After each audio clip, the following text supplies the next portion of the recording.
হযরত ইব্রাহিম আলাইহিস সালাম আমাদের জাতির পিতা। একটু আগে আমরা বলছি না সবাই, ইব্রাহিম আলাইহিস সালামকে আগুনে, এটারে এদিক ফিরিয়ে দিল কে? ইব্রাহিম আলাইহিস সালামকে আগুনে যখন ফেলে দেওয়া হচ্ছিল, তখন হযরত জিবরাইল এসে বলছিলেন, আমার কাছে সাহায্য চাও ইব্রাহিম, আমি তোমারে আগুন দিয়ে বাঁচাই দেব। এই যে ইব্রাহিম আলাইহিস সালামের কাছে তাকে সাহায্য দেওয়ার জন্য বলা হলো। এই যে কি ঘোরাঘুরি করে, এই মাইকের হর্ন ঘুরান কেন? যেমন ছিল ওইদিকে দিয়ে দেন, আমারে শুনে তো লাভ নাই। প্রিয় ভাই সব, ইব্রাহিম আলাইহিস সালামকে জিবরাইল বললেন, আমার কাছে সাহায্য চাও। ইব্রাহিম আলাইহিস সালাম সাহায্য চাইছিলেন? বলেন, চাইছিলেন? হযরত ইব্রাহিম বলেছেন, জিবরাইল, আমি কেন সাহায্য চাইব তোমার কাছে? আমি তো এমন কোন অন্ধ আল্লাহর ইবাদত করি না যিনি তার নিজের চোখে তার গোলামের দুঃখ দুর্দশা দেখতে পান না। আল্লাহ কি দেখছেন না যে আমি বিপদে পড়ছি? আমি তোমার কাছে কেন সাহায্য চাইবো? আমি আগুনে পড়লে যদি আল্লাহ খুশি হন, তাহলে আমি তো এভাবে 1000 বার করতে রাজি আছি আমার আল্লাহকে খুশি করার জন্য। এটা হলো আল্লাহর প্রতি বিশ্বাস এবং আল্লাহর কাছে চাওয়া। চাইতে হবে কার কাছে? আমি বিপদে পড়ছি, বলবো কারে? আমি অশান্তিতে আছি, বলবো কারে? আমার অভাব আছে, বলবো কারে? সব অবস্থায় আল্লাহকে বলতে হবে। দেখুন আমাদের জাতির পিতা ইব্রাহিম আলাইহিস সালামের কথা কোরআন শরীফে আল্লাহ তাআলা বলে দিয়েছেন। তিনি কি বলেছেন? হযরত ইব্রাহিম বলেছেন, আল্লাযী হুয়া ইউতঈমুনি ওয়া ইয়াসকিন। আমি যখন ক্ষুধার্ত হই আল্লাহ আমারে খাওয়ান, আমি যখন তৃষ্ণার্ত হই আল্লাহ আমারে পান করান। ওয়া ইযা মারিতু ফাহুয়া ইয়াশফিন। আমি যখন অসুস্থ হই আল্লাহ আমারে রোগ মুক্ত করে। সুবহানাল্লাহ। আইয়ুব আলাইহিস সালাম 18 বছর রোগ ভোগ করলেন, কষ্ট পাইলেন, তিনি সাহায্য কার কাছে চাইছিলেন? ইউনূস আলাইহিস সালামের মতো বিপদে এই পৃথিবীর কোন মানুষ এত বড় বিপদে পড়ে নাই। মাছে তারে গিলে ফেললো, পানির অতল তলদেশে মাছ চলে গেল, মাছের পেটে দরজা নাই, জানালা নাই, ভেন্টিলেটর নাই, মাথা গলাইয়া কোন রকম বাইর হবে এমন কোন পথ নাই, বাঁচার কোনো উপায় নাই। হযরত ইউনূস আলাইহিস সালাম যখন মাছের পেটের ভিতরে বিরাট বিপদে পড়ে গেলেন, হযরত ইউনূস আলাইহিস সালাম সাহায্য কার কাছে চেয়েছিলেন বলুন?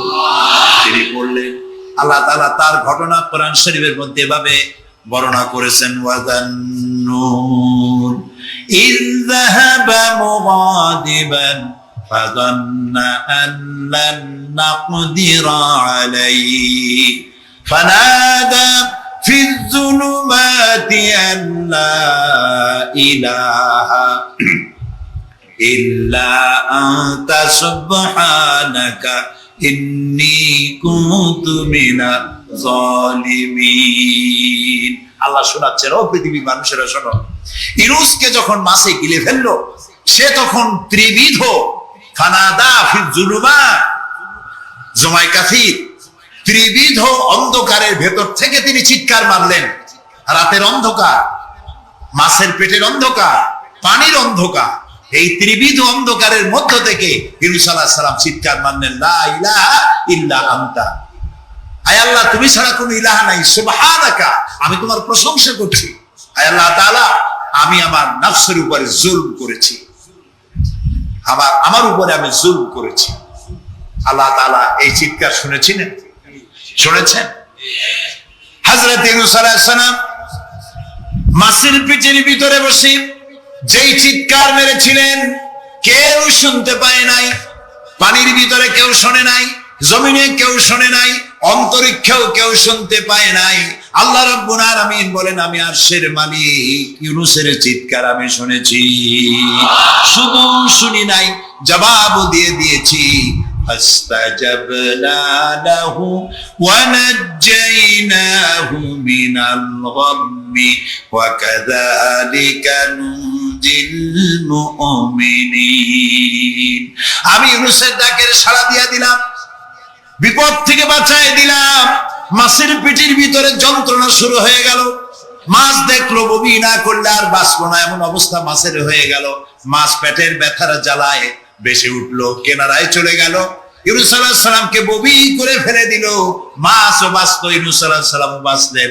আল্লাহ তাআলা বলেন শুধু ইউনূস রে নয়, ওয়া কাযালিকা নুজিল মুমিনিন, আমার মুমিন বান্দারা যদি বিপদে পড়ে, এরকম বিপদে যদি পড়ে যায় আর আমারে যদি ডাকে, আমি আল্লাহ রব্বুল আলামিন এই বিপদ থেকে যত বড় বিপদ হোক আমি আল্লাহ বাঁচায় দেব। আল্লাহ বিপদ থেকে বাঁচাবেন। আর আমি মুসলমান বিপদে পড়েছি, মাজারে গিয়া চাইলাম, নাউযুবিল্লাহ। বিশ্বাস করুন ভাই, বিশ্বাস করুন, কবরের ভিতরে যিনি শুয়ে আছেন, যত বড় পীর হোক, যত বড় খাজা বাবা হোক, আপনাকে সাহায্য তিনি করতে পারবেন না, পারবেন না, পারবেন না।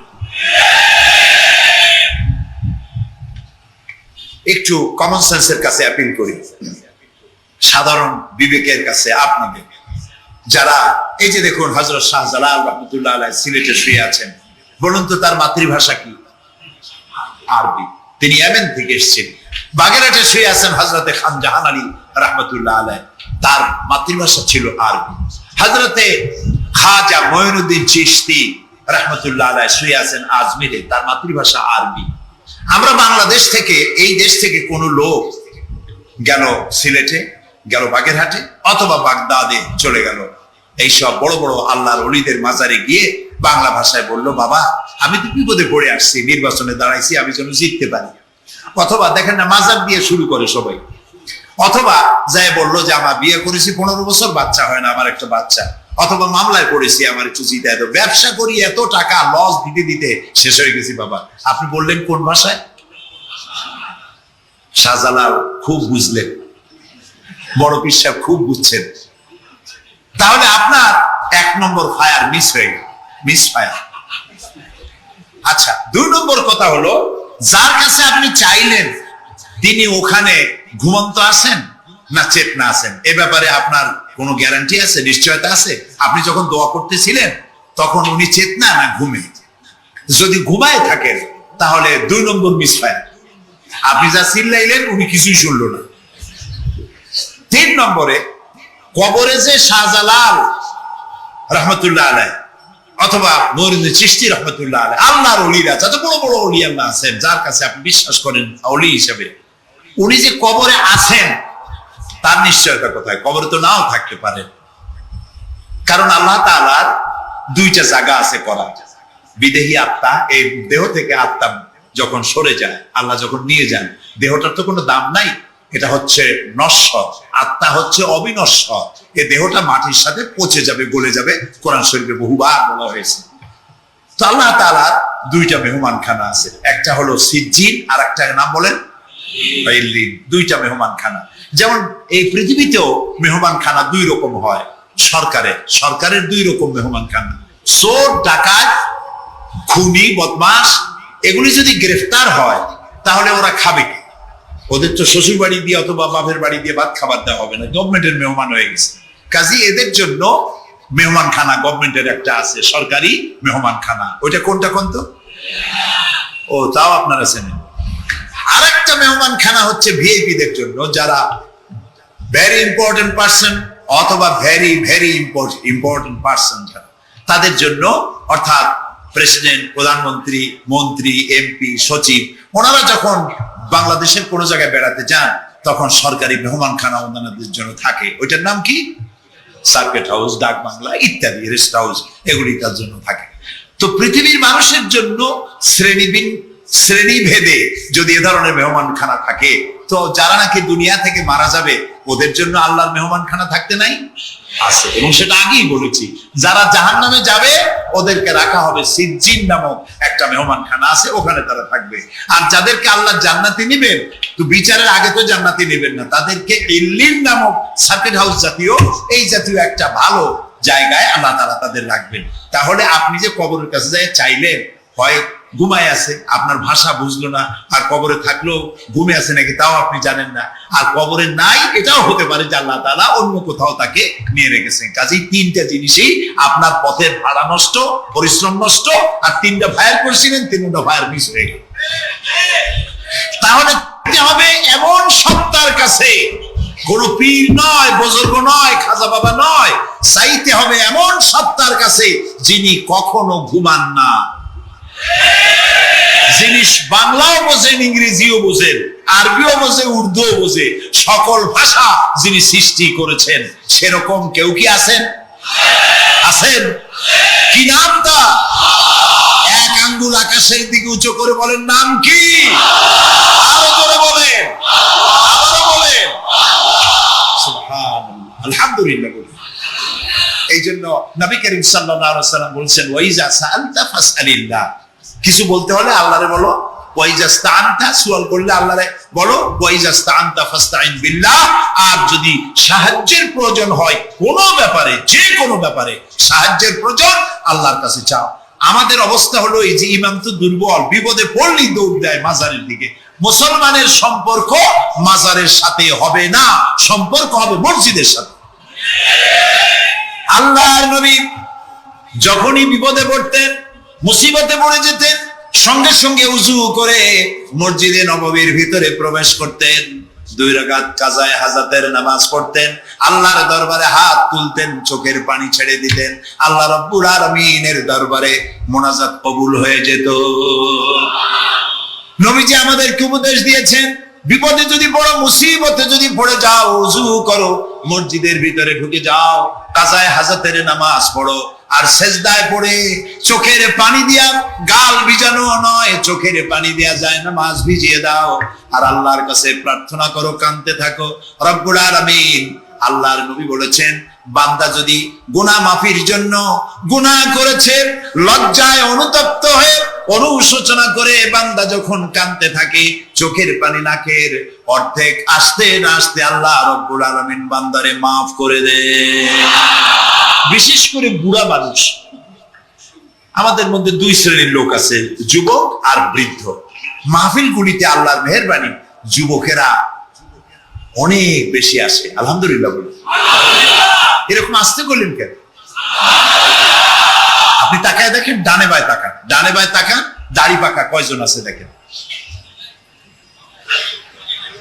2%, 3% or 5% দাড়ি পাকা হতে পারে, 95% যুবক আর যুবক। সুবহানাল্লাহ। আল্লাহ রাব্বুল আলামিন বলেছেন, ওয়ামা মিন দাব্বাতিন ফিল আরদি ইল্লা আলাল্লাহি রিজকুহা। এই পৃথিবীর বুকে এমন কোন বিচরণশীল জীব নাই যে জীবের রিজকের দায়িত্ব আমি আল্লাহ আমার নিজ হাতে গ্রহণ করি নাই। সব জীবের রিজকের চাবি আমার হাতে। কার হাতে? তাহলে ভয়টা কিসে? আপনার একটা পেট, তাই নিয়ে এত চিন্তা। অথচ এই পৃথিবীতে আল্লাহ পাক বলেন, অসংখ্য প্রাণী আছে যাদের কোনো সঞ্চয় নাই। শকুন, শকুনের মরা গরু অনেকগুলি ব্যাংকে জমা আছে নাকি? কবে কোথায় একটা মরা গরু পাইছে, আর খোঁজ নাই, খবর নাই। ওগুলো কি না খাইয়া মরতে দেখছেন রাস্তায় পথে গেছে? সুবহানাল্লাহ। অসংখ্য প্রাণী এভাবে দুনিয়া আছে, আল্লাহ রাব্বুল আলামিন বলেন যাদের কোনো সঞ্চয় নাই, যারা কোনো সঞ্চয় করে না।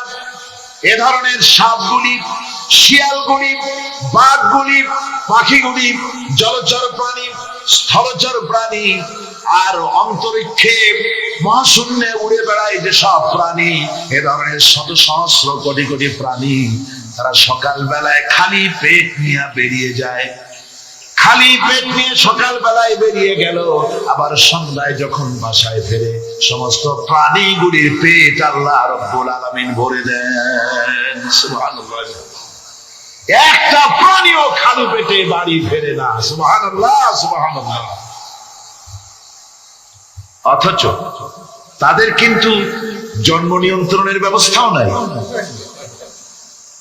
জঙ্গলে যত প্রাণী আছে, তারা কি কোনদিন মিছিল করে এসে বলেছে বাংলাদেশ সরকার আমাদের জঙ্গলের মধ্যে কোনো খোঁজ খবর তো আপনারা রাখেন না, এখানে বাচ্চা কাচ্চা বেশি হইতেছে, আর খাওয়াইতে পারি না, এবার কিছু পরিবার পরিকল্পনার ওষুধপত্র পাঠান? কোনদিন বলেছে? বলে নাই, বলবেও না। কে খাওয়ায়? আল্লাহ পাক খাওয়ায়, আল্লাহ পাক খাওয়ায়। সুতরাং আল্লাহ রাব্বুল আলামিন রিজকের মালিক, একথা বিশ্বাস করতে হবে।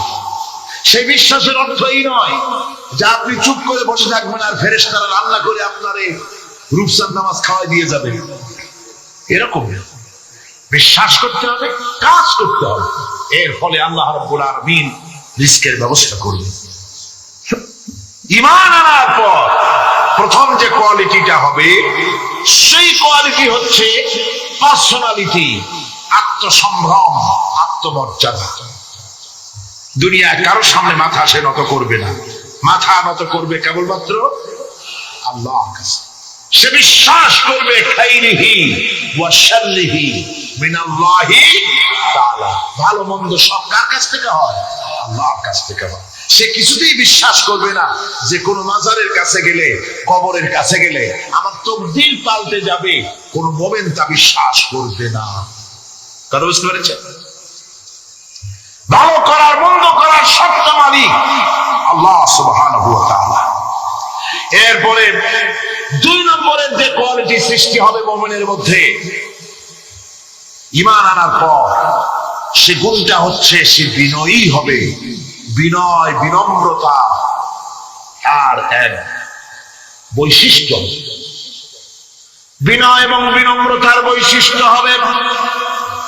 তার কারণ হচ্ছে ঈমান আনার পরে সে জানতে পেরেছে আল্লাহ রাব্বুল আলামিনের কর্তৃত্ব থেকে বেরিয়ে আসার ক্ষমতা কারো নাই। অহংকার করে যাব কোথায়? আস্ফালন করে যাব কোথায়? আল্লাহর রাজত্বের বাইরে, আল্লাহর ক্ষমতার বাইরে যাওয়ার ক্ষমতা তো কারোই নাই। সুতরাং অহংকার তার মধ্যে জায়গা পাবে না। আল্লাহ পাক দুনিয়ার সমস্ত মানুষের জিনকে পরিষ্কার করে বলেছেন, ইয়া মাশারাল জিন্নি ওয়াল ইনস ইন ইসতাতা'তুম আন তানফুযু মিন আকতারিস সামাওয়াতি ওয়াল আরদ فانفذوا لا تنفذون إلا بسلطان। হে পৃথিবীর মানুষেরা আর জেনেরা, যদি সম্ভব হয় আমার আকাশের নিচের থেকে, জমিনের উপর থেকে বেরিয়ে যাও।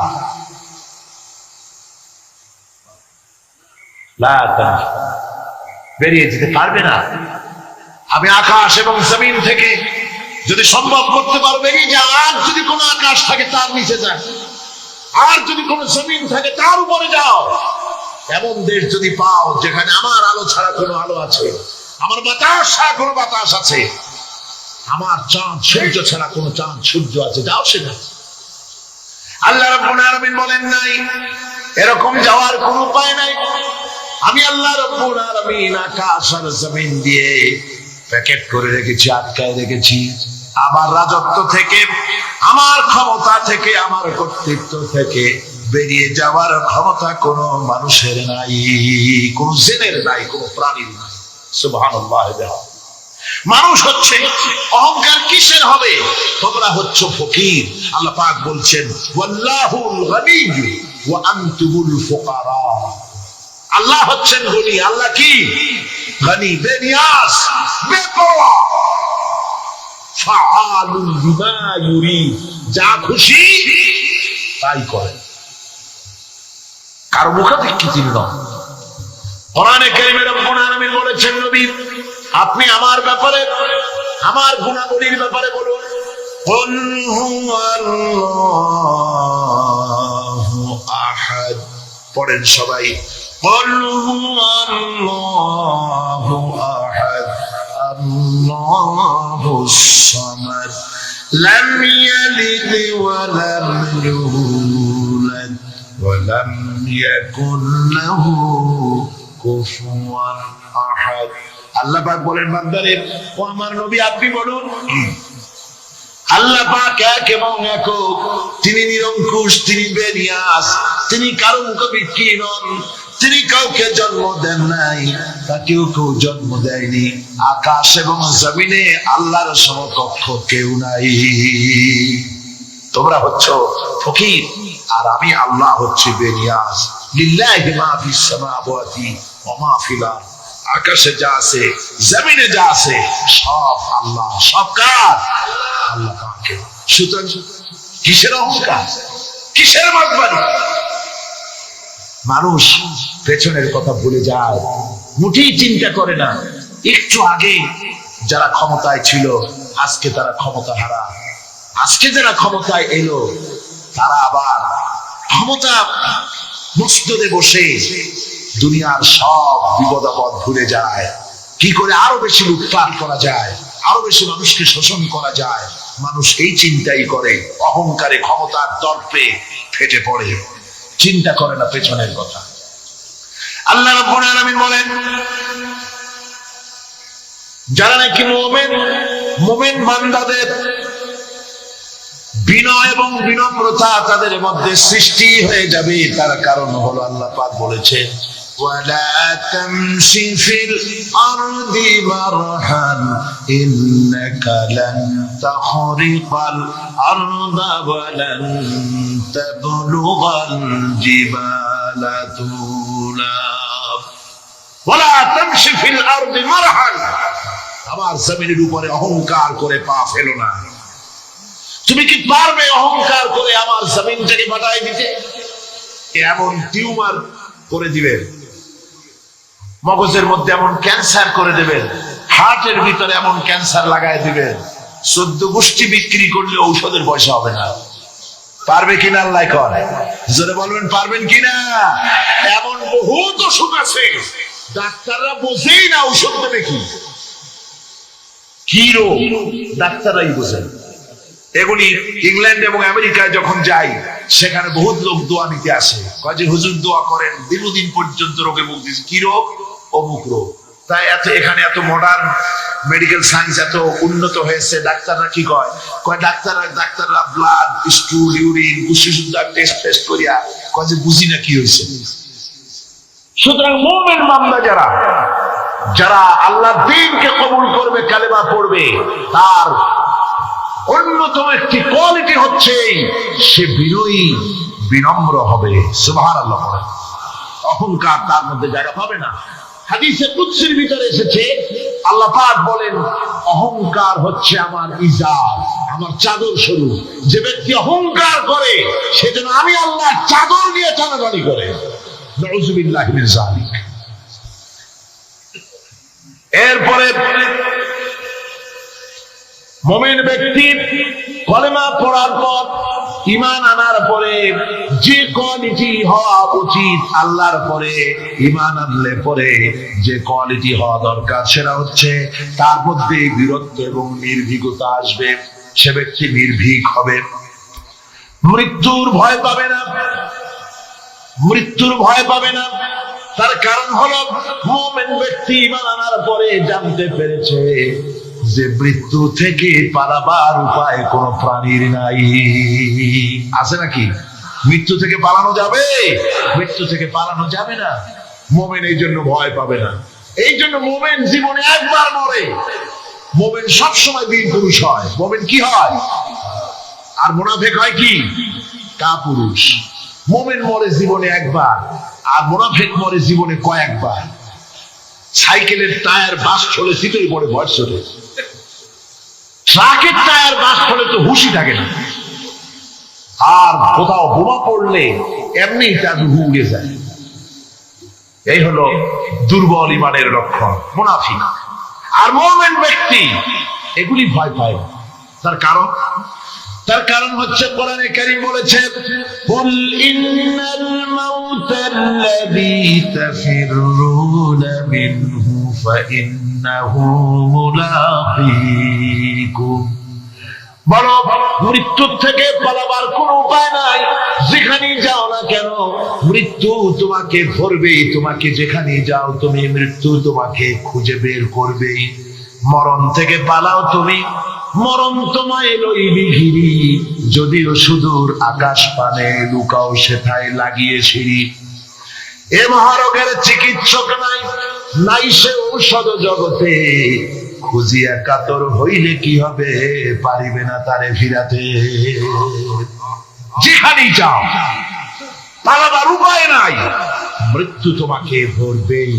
এই মৃত্যুর কাছ থেকে পালাবার পথ যখন নাই, তখন ক্ষণস্থায়ী জীবনের মায়া করে হকের রাস্তা থেকে বিরত থাকার কোনো অর্থ হয় না। বরং এই রাস্তায় যদি জীবন দেওয়া যায়, সে জীবন, সে মৃত্যু নয়, সেটার নাম জীবন। সেটার নাম কি? জীবন। আরে জীবন তো আল্লাহ কিনে নিয়েছে। আমাদের জীবন কে কিনে নিয়েছেন? আল্লাহ রাব্বুল আলামিন বলেছেন, ইন্নাল্লাহা আশতারা মিনাল মুমিনিনা আনফুসাহুম ওয়া আমওয়ালাহুম বিআন্না লাহুমুল জান্নাহ। আল্লাহ পাক বলেন, আমি আমার মুমিনের জান এবং মালকে খরিদ করে দিয়েছি, বিনিময়ে আমার মুমিনকে আমার জান্নাত দান করে দিয়েছি। মুমিনের মালটাও আমার, জানটাও আমার। তো আসলে জান আর মাল কার? আল্লাহ পাকের। তো আল্লাহ ইচ্ছেটা কিনেছেন, আমাদের ইচ্ছেটা। আমরা আমাদের ইচ্ছে মতো আমাদের মাল খরচ করতে পারবো না, আমাদের ইচ্ছে মতো জান খরচ করতে পারবো না। মাল আর জান সবটাই খরচ হবে আল্লাহর জন্য। কার জন্য? আল্লাহর জন্য করতে হবে। আপনাকে আল্লাহ টাকা দিয়েছেন, করে দিয়েছেন, এই ধন সম্পদ যে কোন দলের লোক এসে চাঁদা চাইলেই আপনি দিতে পারবেন না, যেহেতু কিয়ামতের দিন আল্লাহর দরবারে জবাবদিহি করতে হবে। পয়সা আল্লাহ দিয়েছিলেন, ওই পয়সা দিয়া ধর্মনিরপেক্ষবাদীদেরকে টাকা দিয়া সহযোগিতা করেছেন, সমাজতন্ত্রীদেরকে টাকা দিয়ে সহযোগিতা করেছেন, পুঁজিবাদীদেরকে টাকা দিয়ে সহযোগিতা করেছেন, আল্লাহর দ্বীনের সঙ্গে নাফরমানি যারা করে পয়সা দিয়ে সহযোগিতা করেছেন। কিয়ামতের দিন আল্লাহর দরবারে আসামির কাতারে দাঁড়াতে হবে। পরিষ্কার আল্লাহর কথা, আমি তোমার মাল কিনে নিয়েছি, তোমার মাল আমার রাস্তায় খরচ করতে হবে। খরচ করলে কোথায় করতে হবে? আল্লাহর রাস্তায়। আপনার নিজের ইচ্ছে মতো আপনি করতে পারবেন না। দেখুন, হিন্দুদেরকে, অমুসলিমদেরকে আপনি সাহায্য করবেন। যদি কোনো অমুসলিম তার মেয়েকে বিবাহ দিতে পারে না টাকার অভাবে, আপনি সাহায্য করবেন, জায়েজ আছে, সওয়াব হবে। একটা অমুসলিম তার সন্তানকে পড়াশোনার খরচ চালাতে পারছে না, আপনি সাহায্য করুন, জায়েজ আছে। অসুখ হয়েছে, রোগের চিকিৎসা করাতে পারে না অমুসলিম, সাহায্য করুন, জায়েজ আছে।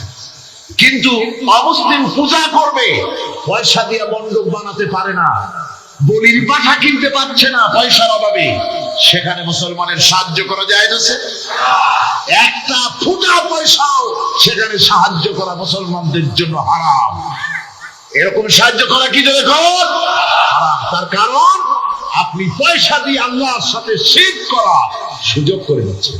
এই কথাটা যেমন ভাবে বুঝলেন, অনুরূপ ভাবে যারা আল্লাহ দ্বীন কায়েম করতে চায় না, আল্লাহর দ্বীনের বিরোধিতা করে, মানুষের তৈরি করা মতবাদ প্রতিষ্ঠার সংগ্রাম করে, তাদেরকে আপনি আপনার টাকা পয়সা দিয়ে সাহায্য করলে আল্লাহর কাছে অবশ্যই আপনাকে জবাবদিহি করতে হবে, যেহেতু আপনার জান, আপনার মাল সবটাই কার।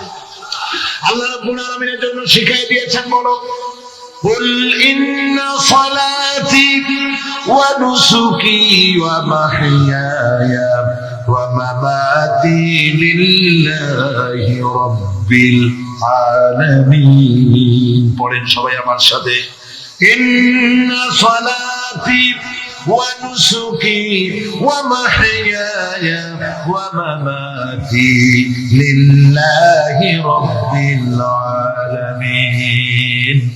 নিশ্চয়ই আমার নামাজ, আল্লাহ বলেন, শিখাই দিচ্ছেন, বলো আমার নামাজ, আমার কোরবানি, আমার হায়াত, আমার মত সবকিছু ওই আল্লাহ রাব্বুল আলামিনের জন্য, যিনি তামাম জাহানের সৃষ্টি জগতের লালন কর্তা, পালন কর্তা, তার জন্যই নিবেদিত।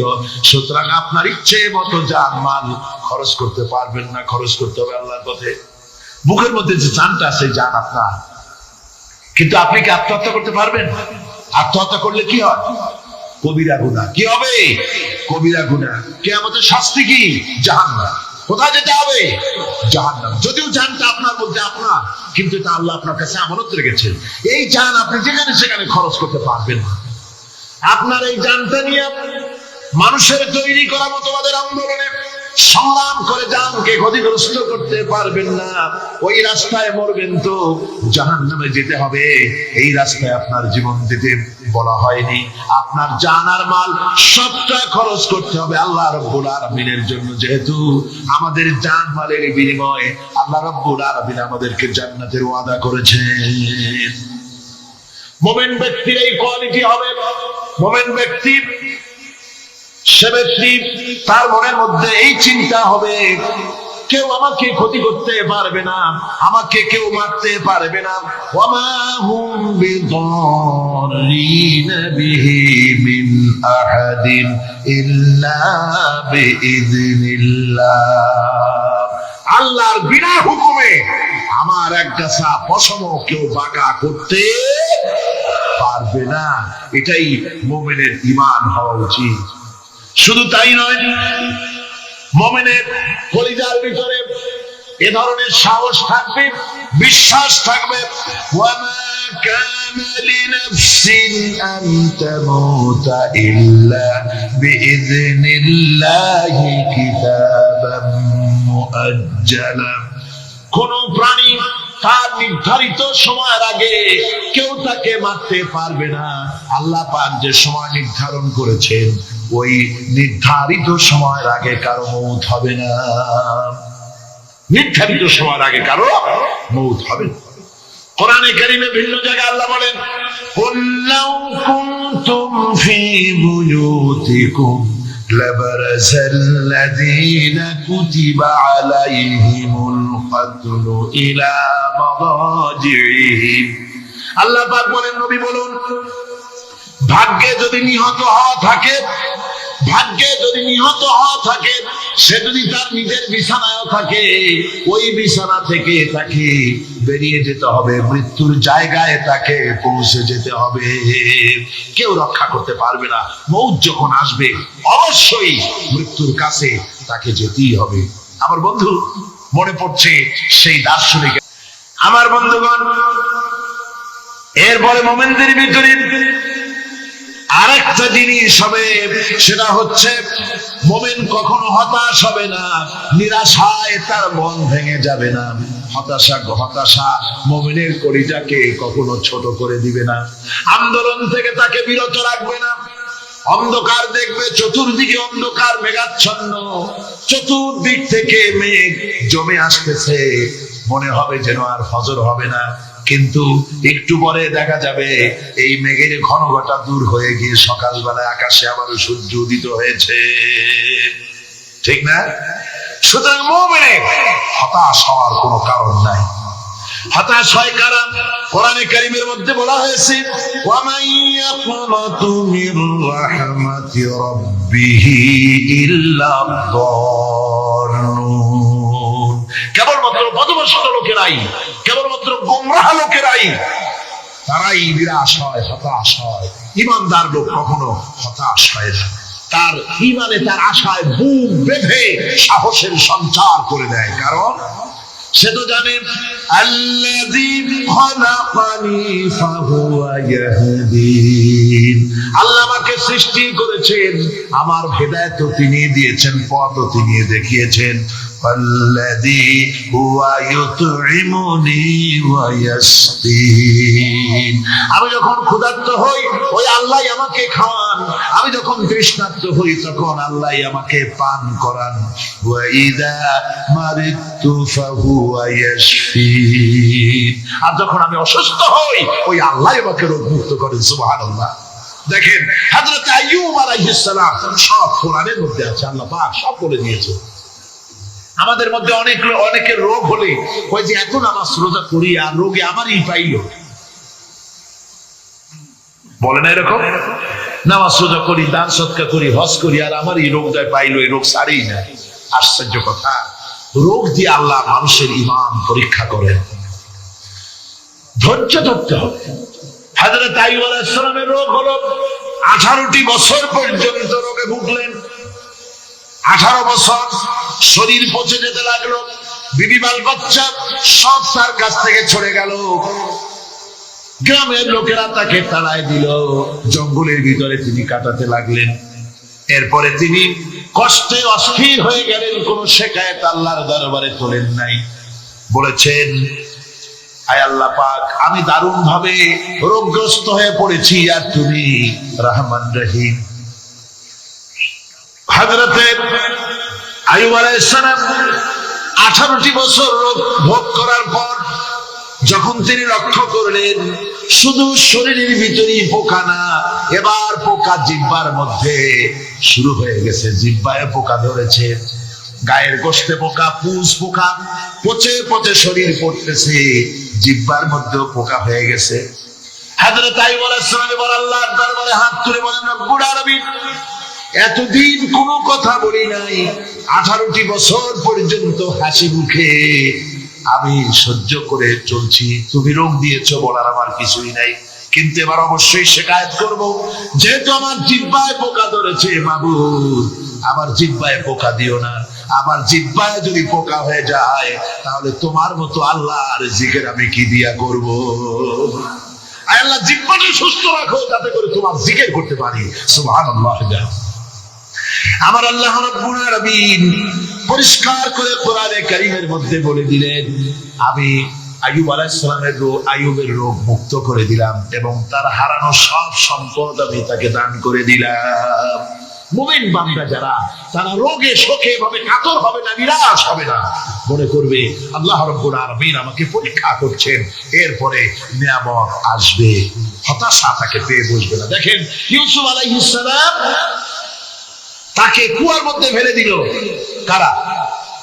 ভাইরা কুয়ার মধ্যে ফেলে দিল, কুয়ার মধ্যে ফালানো হয়েছে, ভাইরা মনে করলো এটা মরণ কুয়া, এটা মৃত্যু কূপ, এখানে ইউসুফ আলাইহিস সালাম শেষ হয়ে যাবে।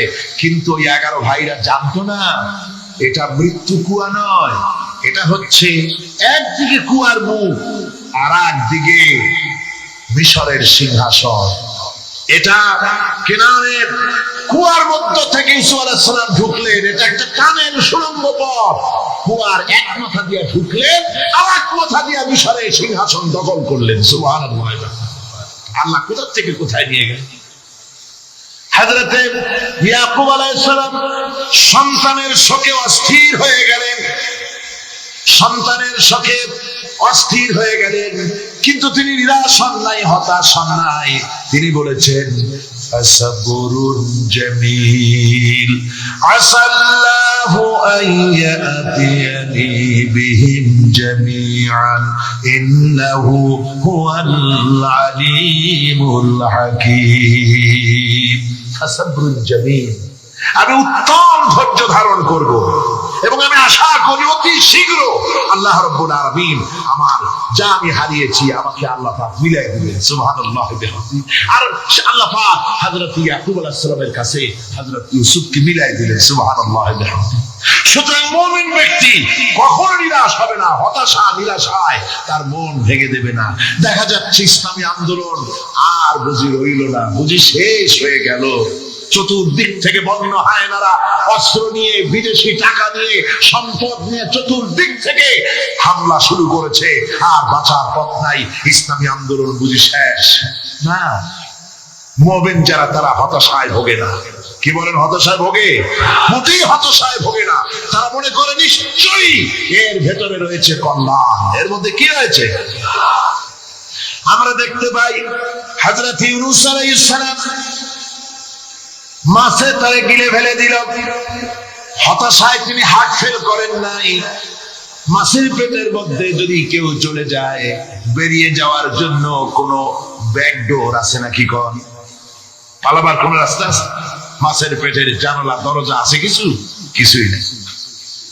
তিনি হতাশ হলেন না, মাছের পেটের ভেতরে বসে হযরত ইউনূস আলাইহিস সালাম বুক ভরা আশা নিয়ে আল্লাহর দরবারে তিনি ঘোষণা করলেন, লা ইলাহা ইল্লা আনতা সুবহানাকা ইন্নী কুনতু মিনাজ জালিমিন। পড়েন না সবাই, লা ইলাহা ইল্লা আনতা সুবহানাকা ইন্নী কুনতু মিনাজ জালিমিন। হযরত ইউনূস আলাইহিস সালাম বলেন, আল্লাহ তুমি ছাড়া কোনো ইলাহ নাই। তোমার পবিত্রতা ঘোষণা করছি, আমি জালিমদের অন্তর্ভুক্ত হয়ে গেছি। তিনি যখন চিল্লাচ্ছিলেন, মাসির পিঠের ভিতরে বসে যখন কাতরোক্তি করতেছিলেন, আল্লাহ বুঝি তখন শোনেন নাই সে কথা। কি বলেন? আল্লাহ বুঝি তখন তন্দ্রায় বা নিদ্রায় ছিলেন না। আল্লাহ পাক কি ঘুমান? তন্দ্রায় যান? লা তাখুযুহু সিনাতুন ওয়ালা নাওম। আল্লাহ রাব্বুল আলামিন বলেন, কোন তন্দ্রা বা নিদ্রা আল্লাহ রাব্বুল আলামিনকে স্পর্শ করে না। হযরত ইউনূস আলাইহিস সালাম যখন মাছের পেটের ভিতরে বসে চিৎকার মারলেন, আল্লাহ পাক বলেন, ইউনূস রে, তোমার ওই ডাক কেউ শোনে নাই। দুনিয়ার কোন রাজা বাদশাহ শোনে নাই, দুনিয়ার কোন বন্ধু বান্ধব তোমার শোনে নাই, কিন্তু আমি তোমার আরশের মালিক, আমি রব্বুল আলামিন শুনেছি। শুধু শুনি নাই, সঙ্গে সঙ্গে জবাব দিয়ে দিয়েছি। ফাস্তাজাবনা লাহু ওয়া নাজ্জাইনাহু মিনাল গাম্মি। পড়ে, ফাস্তাজাবনা লাহু ওয়া নাজ্জাইনাহু মিনাল গাম্মি ওয়া কাযালিকা নুজিল মুমিনিন। আল্লাহ পাক বলেন, আমি জবাব দিলাম। মাছের পেটের ভিতরে বেদনা শুরু হয়ে গেল। মাছ আর তলদেশে শুয়ে থাকতে পারলো না, সাঁতরাতে পারলো না। মাছ ভেসে উঠল উপরে। পেটের যন্ত্রণায় মাছ কিনারায় চলে এসে বমি করে দিতে পারলে যেন বাঁচি, এই অবস্থা মাছের হলো। কিনারায় চলে এলো, বমি করে ইউনূস আলাইহিস সালামকে ফেলে দিল। মাছও বাঁচলো, ইউনূস আলাইহিস সালামও বাঁচলো। আল্লাহ রাব্বুল আলামিন বলেন, মুমিনেরা শোনো। লোকেরা কাঁদবে তাহাজ্জুদের নামাজ পড়ে। আল্লাহ জিজ্ঞেস করেন ফেরেশতারা, অমুক অমুক দেশে অমুক অমুক বান্দারা কাঁদবে কেন? ফেরেশতারা বলেন, রব্বুল আলামিন তুমি তো ভালো করে জানো। আল্লাহ বলেন, জানি, তবুও তোমাদের মুখে শুনতে চাই। তারা বলে, রব্বুল আলামিন তোমার এই বান্দা গুনাহ করেছে, গুনাহর জন্য মাফ চায়, জাহান্নাম থেকে বাঁচতে চায়। আল্লাহ পাক বলেন, ফেরেশতারা আমার এই বান্দারা আমারে দেখেছে নাকি? বলে দেখে নাই। বলে আমার দোজখ দেখেছে নাকি? বলে না, তাও দেখে নাই। আমার বেহেশত দেখেছে নাকি? বলে না, তাও দেখে নাই। আল্লাহ পাক বলেন, ফেরেশতারা সাক্ষী দেখো, ওরা আমাকে দেখে নাই, আমার বেহেশত দোজখ কিছুই দেখে নাই। শুধুমাত্র আমার নবীর কথা, আমার কোরআনের কথা বিশ্বাস করে আরামের ঘুমকে হারাম করে যেভাবে তারা কাঁদতেছে, সাক্ষী থেকে যাও ফেরেশতারা। আমার রহমতের দরিয়ায় জোশ মেরেছে, আমার ওই ক্রন্দনরত বান্দাগুলিকে আমি আল্লাহ মাফ করে দিলাম। সুতরাং মুমিন বান্দা যারা, আল্লাহর মুমিন বান্দা যারা, এই ইমানের কোয়ালিটি, এটাও হতাশায় নিরাশায় ভেঙে পড়বে না। গুনাহ তো মানুষই করে, গুনাহ হয়ে গেছে, মাপ চাও। তোমার গুনাহ কদ্দুর? তোমার গুনাহ যদি হয় পাহাড় সমান, আল্লাহর রহমত আকাশ সমান। জাহান্নামের কঠিন শাস্তি থেকে বাঁচতে হলে আল্লাহর প্রতি ঈমান আনতে হবে। আর ঈমান আনলে যে কোয়ালিটি গুলি হয়, হওয়া উচিত, সেগুলি আমি আপনাদের সামনে আলোচনা করছি। এরপর আরেকটি কোয়ালিটি হবে মুমিনের, তা হলো কঠোর কঠিন বিপদে অবিচল থাকবে, বিপদে ভেঙে পড়বে না। বিপদ আপদ, শত্রুতা, ক্ষয় ক্ষতি যা কিছু হয় সবই আল্লাহর পক্ষ থেকে, এটা মেনে নিতে হবে এবং ধৈর্য ধারণ করতে হবে। বিপদ মুসিবত শুধু উম্মতের জন্য নয়, দুনিয়ার সমস্ত নবীদের বিপদ এসেছে। হয় নাই? নবীদের বিপদ আসে নাই? কোরআনে কারীম থেকে শুনুন, আল্লাহ রাব্বুল আলামিন বলেন, ওয়া কাযালিকা জাআলনা লিকুল্লি নাবিয়্যিন আদুওয়াম মিনাল মুজরিমিন। আল্লাহ পাক বলেন, এমনি করে আমি সকল নবীদের শত্রু বানিয়ে দিয়েছি, সব পাপিষ্ঠ আর অপরাধ প্রবণ লোকদেরকে। প্রত্যেক যুগে নবীদের শত্রু ছিল, প্রত্যেক যুগে নবীদের কি ছিল? শত্রু ছিল। সে শত্রু কারা ছিল? আল্লাহ পাক বলছেন, নবীদের শত্রু ছিল পাপিষ্ঠ আর অপরাধ প্রবণ লোক, এরাই ছিল নবীদের দুশমন। রাসূলগণের অবস্থা যদি এই হয়, তাহলে তার উম্মত, ওই দিনের ধারক বাহক যারা, তাদের বুঝি বিপদ আপদ হবে না নাকি? হবে কিনা? তো ইসলামের বিরোধিতা যারা করে, কোরআনের পরিভাষায় বলা হয়েছে ইসলামের দুশমন, নবীদের দুশমন, দুনিয়ার সব পাপিষ্ঠ আর অপরাধ প্রবণ লোকেরাই ইসলামের দুশ্মন হয়, নবীদের দুশ্মন হয়। আজও দেখেন, আজও তাকিয়ে দেখেন, ইসলামী আন্দোলনের বিরোধিতা যারা করে তারা পাপিষ্ঠ চরিত্রের কিনা তাকায় দেখেন, খুঁজে দেখেন, সর্বত্র খুঁজে দেখুন, খুঁজে দেখুন। যারা ইসলামী আন্দোলনের বিরোধিতা করে, যারা ইসলামকে মিটিয়ে দেওয়ার চেষ্টা করতেছে, যারা ইসলামকে মৌলবাদ বলে, ইসলামকে সাম্প্রদায়িক বলে, কোরআনে কারীমের কথা কত স্পষ্ট যে নবীদের দুশ্মন হয়, ইসলামের দুশ্মন হয় মুজরিম লোকেরা, অপরাধ প্রমাণ আর পাপিষ্ঠ লোকেরা। আজও আমরা দেখতে পাই এই শ্রেণীর লোকেরা পাপিষ্ঠ এবং সবচেয়ে সমাজের নিকৃষ্ট ধরনের চরিত্রহীন লোক। নামাজ নাই। আপনি খুঁজে দেখেন ইসলামী আন্দোলনের বিরোধিতা যারা করছে, যারা নেতৃত্ব দিচ্ছে, নামাজ নাই, রোজা নাই, চরিত্র নাই, হজ নাই, যাকাত নাই, মদ, জুয়া, জেনা, ব্যভিচার ইত্যাদিতে লিপ্ত। চেহারা দেখলে ছেলেপেলেরা 2 গ্লাস পানি খায় ভরসা। কথা ঠিক কিনা কর? এই হলো অবস্থা। মারে কেন? মুমিনদেরকে, পয়গম্বরদেরকে, সাহাবীদেরকে এবং ঈমানদারদেরকে মারে কেন? তার কারণ হচ্ছে আল্লাহ রাব্বুল আলামিন বলেছেন, ওয়া নাকামু মিনহুম ইল্লা আইয়ুমিনু বিল্লাহিল আজিজিল হামিদ। কাফেররা ইমানদার লোকদেরকে অন্য কোন অপরাধী নির্যাতন চালায় না, নির্যাতন চালায় শুধু এই কারণে যেহেতু মুমিন লোকেরা পরাক্রমশালী, আল্লাহ রাব্বুল আলামিনের দ্বীনকে কায়েম করতে চায়, তার উপরে ঈমান এনেছে, এই কারণেই তারা মারে। ঠিক কিনা কর? যুগে যুগে নবীদের উপরে, সাহাবীদের উপরে যে অত্যাচার হয়েছে, সে অত্যাচার এই কারণেই হয়েছে, অন্য কোনো কারণে নয়। এই কঠিন বিপদে অবিচলতা এবং ধৈর্যের দৃষ্টান্ত নবীগণ পেশ করেছেন পৃথিবীর বুকে। আমরা দেখেছি ইব্রাহিম আলাইহিস সালামকে আগুনে ফেলানো হয়েছে, আছে না কোরআন শরীফে? আমি কিন্তু গল্প করতেছি না, সব কোরআনের কথা। কিসের কথা? ইব্রাহিম আলাইহিস সালামকে আগুনে ফেলানো হচ্ছে। অপরাধ কি? অপরাধ হচ্ছে হযরত ইব্রাহিম আলাইহিস সালাম দাওয়াত দিয়েছেন, লা ইলাহা ইল্লাল্লাহ। জোরে পড়েন, লা ইলাহা ইল্লাল্লাহ, লা ইলাহা লা ইলাহা ইল্লাল্লাহ মুহাম্মাদুর রাসূলুল্লাহ। হযরত ইব্রাহিম আলাইহিস সালাম দ্বীনের দাওয়াত দিয়েছেন, এক আল্লাহর দাওয়াত দিয়েছেন, ঈমানের দাওয়াত দিয়েছেন। আর কোন অপরাধ ছিল না। নমরুদ সহ্য করতে পারলো না। কোরআনে কারীমের মধ্যে সব কথাগুলি আল্লাহ পাক এই জন্য বিধৃত করেছেন, এই জন্য কোরআনে কারীমের মধ্যে সব কথা উঠায় দিয়েছেন, যাতে করে মুমিনেরা বিপদ আসলে পরে যেন ঘাবড়ে না যায়। ইব্রাহিম আলাইহিস সালামকে আগুনে ফেলানো হচ্ছে। ফেরেশতা বলছে, ইব্রাহিম তোমারে আগুনে ফেলায় দাও, হতেছে আমার কাছে সাহায্য চাও, আমার কাছে ক্ষমতা আছে, আগুনগুলো উঠায় নমরুদের বংশ জ্বালায় দেব। হযরত ইব্রাহিম ফেরেশতার কাছে সাহায্য চাইছিলেন নাকি? তিনি বললেন, ফেরেশতা তোমার কাছে সাহায্য কেন চাইবো? আমি তো এমন কোন অন্ধ আল্লাহর ইবাদত করি না যেই অন্ধ স্রষ্টা তার গোলামের দুঃখ দুর্দশা না দেখে। আমি তোমার কাছে সাহায্য চাইবো না। হযরত ইব্রাহিম আলাইহিস সালাম পাশ করলেন। কি বলেন, পাশ করছেন না? ঈমানের পরীক্ষায় পাশ।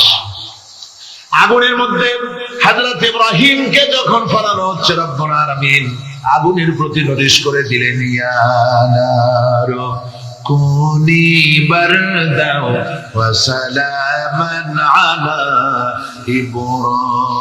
ইব্রাহিম। আগুন আমার ইব্রাহিমের জন্য শান্তিদায়ক, ঠান্ডা হয়ে যা। এখন কি আর আগুনের বাপের ক্ষমতা আছে ইব্রাহিমের পোড়ানো? আর ক্ষমতা নাই। আমার বন্ধুগণ, ইব্রাহিম আগুনের ভিতরে আরামে বসে আছেন, আর ওদিকে নমরুদ বসে বসে দেখতেছে দূর থেকে। ইব্রাহিম তো জ্বলে না, গায়ের মধ্যে আগুন জ্বলে গেল। ডাক দিয়ে কয়, আগুন তোর হলো কি? কেন জ্বালাইতে পারিস না আমার দুশমন রে? হলোটা কি তোর? তোর কি জ্বালানো শক্তি বন্ধ হয়ে গেল নাকি? আগুনের ভিতর থেকে জবাব এলো, নমরুদ রে, আমার ভিতরে জ্বালানো শক্তি আছে কি নাই যদি প্রমাণ করতে চাও, টেস্ট করতে চাও, তুই নিজে আয়, তোরে শুদ্ধ তাম দুনিয়া জ্বালাই দিতে পারি, ইব্রাহিমের এক গাছা পশম জ্বালাইতে পারি না। তার কারণ হচ্ছে আমি হচ্ছি মাখলুক, আল্লাহ হচ্ছেন খালিক। আল্লাহ আমাকে বলেছেন না জ্বালাতে, তুমি 1000 বার বললেও আমি ইব্রাহিমকে জ্বালাইতে পারবো না। কোরআনে কারিমে ঘটনা বলে মুমিনদেরকে সাহস দেওয়া হচ্ছে, মুমিনেরা দ্বীনের কাজ করতে গিয়ে বিপদ আবাদ আসবে, ইমানের দাবি হলো বিপদ আসবে, আর বিপদ আসলে ঘাবড়ায় যেও না, মুসিবতে পড়ে চিন্তায় পেরেশানে হয়রান হয়ে যেও না। বিশ্বকবি আল্লামা ইকবাল কি সুন্দর করে বলেছেন, আজ ভি হো জু বিরাহিম কা ইমা पैदा आग कर सकती है एक अंदाज गुलिस्तान पैदा। ইব্রাহিমের ইমান যদি আজিও কোথাও হয় বিদ্যমান, করতে পারেন অগ্নিকুণ্ডে খুবসুরত এক গুলিস্তান। আজও যদি আগুনের ভিতরে কোন নমরুদ কোন ইব্রাহিমকে যদি ফেলে দেয়, আল্লাহ রাব্বুল আলামিন আজও আগুনকে ফুলের বাগান বানায়া দিবেন। সুবহানাল্লাহ। বিনয় এবং বিনম্রতার বৈশিষ্ট্য হবে। তার কারণ হচ্ছে ঈমান আনার পরে সে জানতে পেরেছে আল্লাহ রাব্বুল আলামিনের কর্তৃত্ব থেকে বেরিয়ে আসার ক্ষমতা কারো নাই। অহংকার করে যাব কোথায়, আস্ফালন করে যাব কোথায়? আল্লাহর রাজত্বের বাইরে, আল্লাহর ক্ষমতার বাইরে যাওয়ার ক্ষমতা তো কারোই নাই। সুতরাং অহংকার তার মধ্যে জায়গা পাবে না। আল্লাহ পাক দুনিয়ার সমস্ত মানুষের জিনকে পরিষ্কার করে বলেছেন, ইয়া মাশারাল জিন্নি ওয়াল ইনস ইন ইসতাতাতুম আন তানফুদু মিন আকতারিস সামাওয়াতি ওয়াল আরদ فانفذوا لا تنفذون إلا بسلطان। হে পৃথিবীর মানুষেরা আর জেনেরা, যদি সম্ভব হয় আমার আকাশের নিচের থেকে জমিনের উপর থেকে বেরিয়ে যাও। লা তানফুযুন, বেরিয়ে যেতে পারবে না। আমি আকাশ এবং জমিন থেকে যদি সম্ভব করতে পারো বেরিয়ে যা। আর যদি কোনো আকাশ থাকে তার নিচে যান, আর যদি কোনো জমিন থাকে তার উপরে যাও। এমন দেশ যদি পাও যেখানে আমার আলো ছাড়া কোনো আলো আছে, আমার বাতাস ছাড়া কোনো বাতাস আছে, আমার চাঁদ সূর্য ছাড়া কোনো চাঁদ সূর্য আছে, যাও সেখানে। আল্লাহ রাব্বুল আলামিন বলেন নাই এরকম যাওয়ার কোনো উপায় নাই। আমি আল্লাহ রাব্বুল আলামিন আকাশ আর জমিন দিয়ে প্যাকেট করে রেখেছি, আটকায় রেখেছি। আমার রাজত্ব থেকে, আমার ক্ষমতা থেকে, আমার কর্তৃত্ব থেকে বেরিয়ে যাওয়ার ক্ষমতা কোনো মানুষের নাই, কোনো জিনের নাই, কোনো প্রাণীর নাই। সুবহানাল্লাহ। মানুষ হচ্ছে অহংকার কিসের হবে? তোমরা হচ্ছ ফকির। আল্লাহ পাক বলছেন, ওয়াল্লাহুল গনিয়্যু ওয়া আনতুমুল ফুকারা। আল্লাহ হচ্ছেন গনি। আল্লাহ কি? গনি, বেনিয়াস, বেপরোয়া। ফাআলুল লিমা ইউরিদ, যা খুশি তাই করে, কারো মুখাপেক্ষী চিনি না। কোরআনে কারীমে রব্বুল আলামিন বলেছেন, নবী আপনি আমার ব্যাপারে, আমার গুণাবলীর ব্যাপারে বলুন। কুল হুয়াল্লাহ, ও আমার নবী আপনি বলুন, আল্লাহ পাক এক এবং একক, তিনি নিরঙ্কুশ, তিনি বেনিয়াস, তিনি কারো মুখাপেক্ষী নন, তিনি কাউকে জন্ম দেন নাই, তাকেও কেউ জন্ম দেয়নি। আকাশ এবং জমিনে আল্লাহর সমকক্ষ কেউ নাই। তোমরা হচ্ছ ফকির আর আমি আল্লাহ হচ্ছি বেনিয়াস। লিল্লাহি মা ফিস সামাওয়াতি ওয়া মা ফিল আরদ, আকাশে যা আছে জমিনে যা আছে সব আল্লাহ, সব কার? আল্লাহ পাকের। সুতরাং কিসের অহংকার, কিসের মাসবাড়ি? মানুষ পেছনের কথা ভুলে যায়, মোটেই চিন্তা করে না। একটু আগে যারা ক্ষমতায় ছিল আজকে তারা ক্ষমতা হারা, আজকে যারা ক্ষমতায় এলো তারা আবার ক্ষমতা মস্তদে বসে দুনিয়ার সব বিপদ আপদ ভুলে যায়। কি করে আরো বেশি লুটপাট করা যায়, আরো বেশি মানুষকে শোষণ করা যায়, মানুষ এই চিন্তাই করে। অহংকারে, ক্ষমতার দর্পে ফেটে পড়ে, চিন্তা করে না পেছনের কথা। আল্লাহ রাব্বুল আলামিন বলেন, যারা নাকি মুমিন বান্দাদের বিনয় এবং বিনম্রতা তাদের মধ্যে সৃষ্টি হয়ে যাবে, তার কারণ হলো আল্লাহ পাক বলেছেন, ওয়ালা তামশি ফিল আরদি মারহান ইন্নাকা লান তাখরিকাল আরদা ওয়া লান তাবলুগাল জিবালা তুলা। ওয়ালা তামশি ফিল আরদি মারহান, আমার জমিনের উপরে অহংকার করে পা ফেলো না। তুমি কি পারবে অহংকার করে আমার জমিনটাকে বাটাই দিতে? কি বলেন, পারা যাবে? অহংকার করে জমিনের উপরে লাথি মারেন জোরে, জমিন থাকবে? হাঁটবে না, আপনার পা ছিঁড়ে যাবে। আপনি কি পারবেন অহংকার করে পাহাড়ের উচ্চতা লাফ দিয়ে ছাড়াই যেতে পারবেন? তাও পারবেন। সুতরাং আল্লাহ পাকের উপরে ঈমান আনলে পরে তাদের মাথা এভাবে নত হয়ে যায়, অহংকার তাদের মধ্যে জায়গা পায় না। অহংকার কিসের অহংকার তোমার? মানুষ তার জন্মের কথা, কোরআনে কারীম বলে, মানুষ কি তার জন্মের কথা স্মরণ করে না? তোমার তো এমন অবস্থা ছিল, দুনিয়ায় উল্লেখযোগ্য বিষয়বস্তু হিসাবে তুমি পরিগণিত ছিলে না।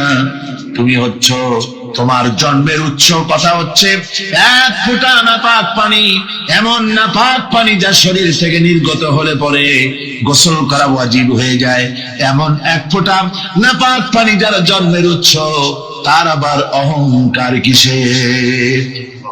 পৃথিবীতে অহংকার যারাই করলো আল্লাহ পাক তাদেরকে ভালো করে দেখায় দিলেন।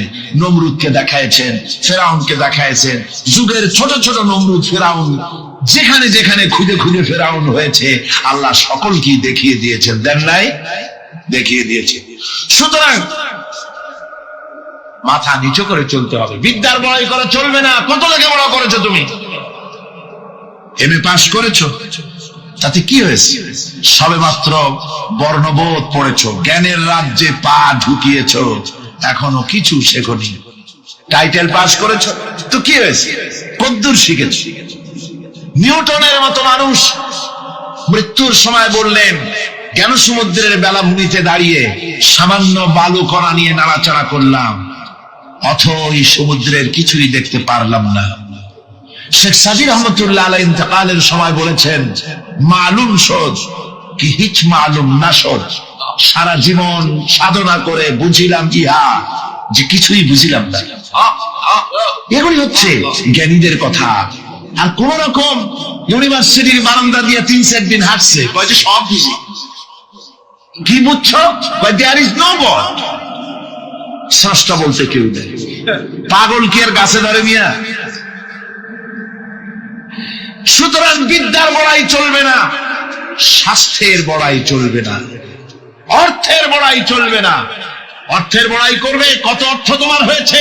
আল্লাহ যদি ইচ্ছে করেন ব্রেনের মধ্যে, মগজের মধ্যে এমন টিউমার করে দিবেন, মগজের মধ্যে এমন ক্যান্সার করে দেবেন, হার্টের ভিতরে এমন ক্যান্সার লাগায় দিবেন, 14 গোষ্ঠী বিক্রি করলে ঔষধের পয়সা হবে না।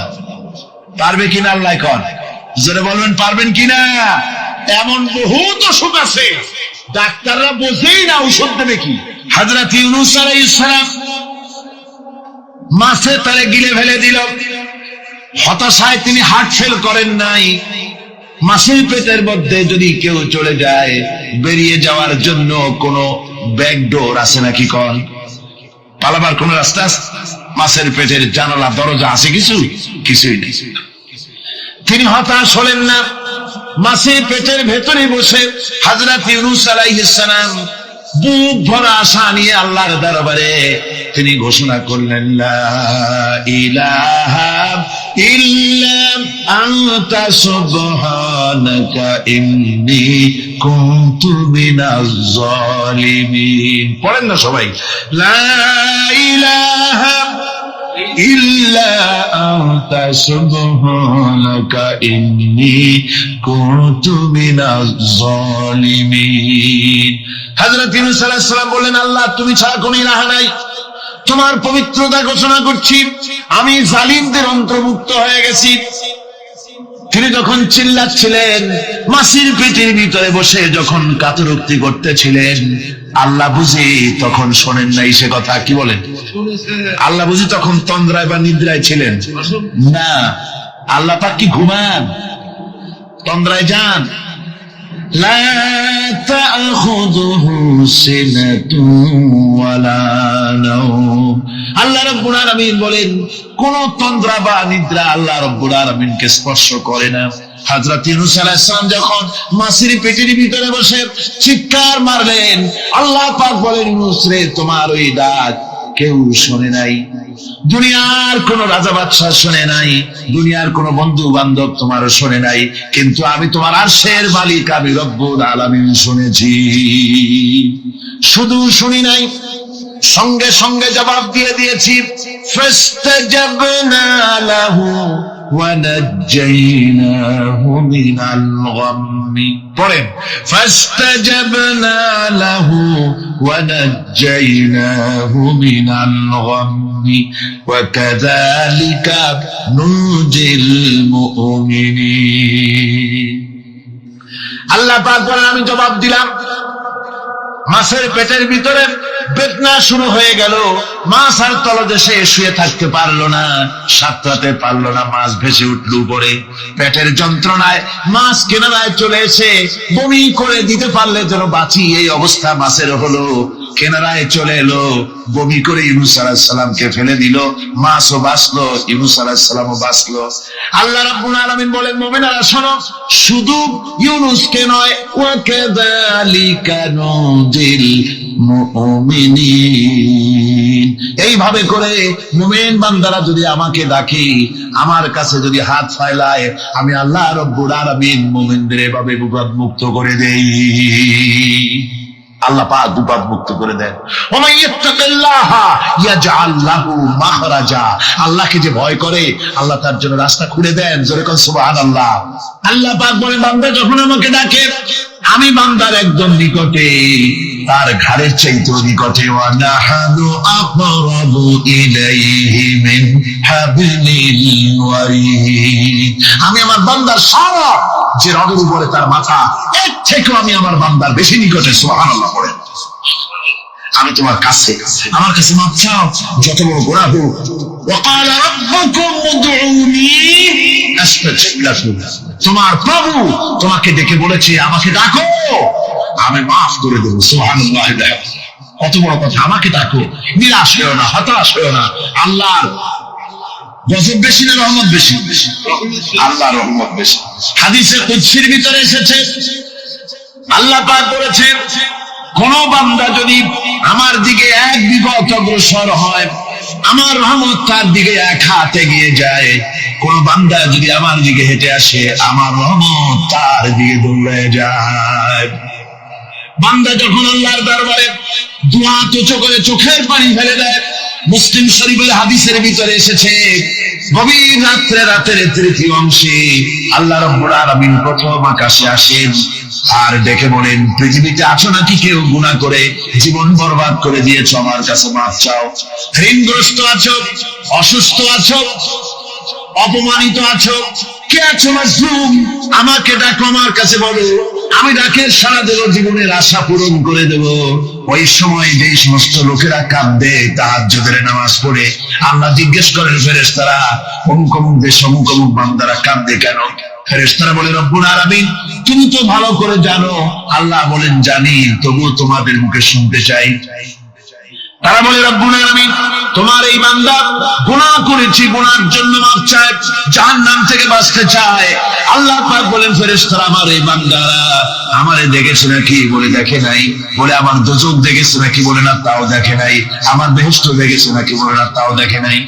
আল্লাহ পাক বলেন, ফেরেশতারা সাক্ষী রাখো, ওরা আমাকে দেখে নাই, আমার বেহেশত দোজখ কিছুই দেখে নাই, শুধুমাত্র আমার নবীর কথা, আমার কোরআনের কথা বিশ্বাস করে আরামের ঘুমকে হারাম করে যেভাবে তারা কাঁদতেছে, সাক্ষী থেকে যাও ফেরেশতারা, আমার রহমতের দরিয়ায় দোষ মেরেছে, আমার ওই ক্রন্দনরত বান্দাগুলিকে আমি আল্লাহ মাফ করে দিলাম।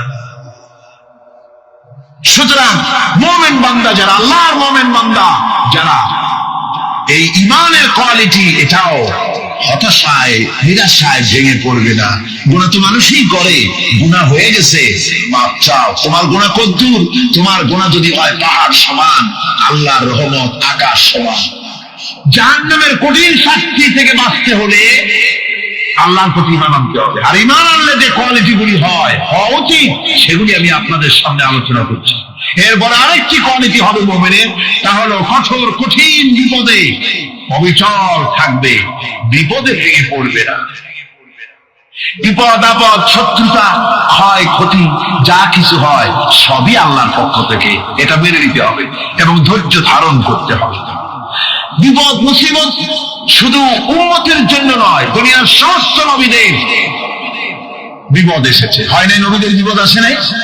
কোরআনে কারীম থেকে শুনুন, আল্লাহ রাব্বুল আলামিন বলেন, ওয়া কাযালিকা জাআলনা লিকুল্লি নাবিয়্যিন আদুওয়ান মিনাল মুজরিমিন। আল্লাহ পাক বলেন, এমনি করে আমি সকল নবীদের শত্রু বানিয়ে দিয়েছি সব পাপিষ্ঠ আর অপরাধ প্রবণ লোকদেরকে। প্রত্যেক যুগে নবীদের শত্রু ছিল, প্রত্যেক যুগে নবীদের কি ছিল? শত্রু ছিল। সে শত্রু কারা ছিল? আল্লাহ পাক বলছেন নবীদের শত্রু ছিল পাপিষ্ঠ আর অপরাধ প্রবণ লোক, এরাই ছিল নবীদের দুশমন। রাসূলগণের অবস্থা যদি এই হয়, তাহলে তার উম্মত, ওই দিনের ধারক বাহক যারা, তাদের বুঝি বিপদ আপদ হবে না নাকি? হবে কিনা? তো ইসলামের বিরোধিতা যারা করে, কোরআনের পরিভাষায় বলা হয়েছে ইসলামের দুশমন, নবীদের দুশমন। দুনিয়ার সব পাপিষ্ঠ আর অপরাধ প্রবণ লোকেরাই ইসলামের দুশমন হয়, নবীদের দুশমন হয়। আজও দেখেন, আজও তাকিয়ে দেখেন, ইসলামী আন্দোলনের বিরোধিতা যারা করে তারা পাপিষ্ঠ চরিত্রের কিনা, তাকায় দেখেন, খুঁজে দেখেন সর্বত্র। খুঁজে দেখুন, খুঁজে দেখুন, যারা ইসলামী আন্দোলনের বিরোধিতা করে, যারা ইসলামকে মিটিয়ে দেওয়ার চেষ্টা করতেছে, যারা ইসলামকে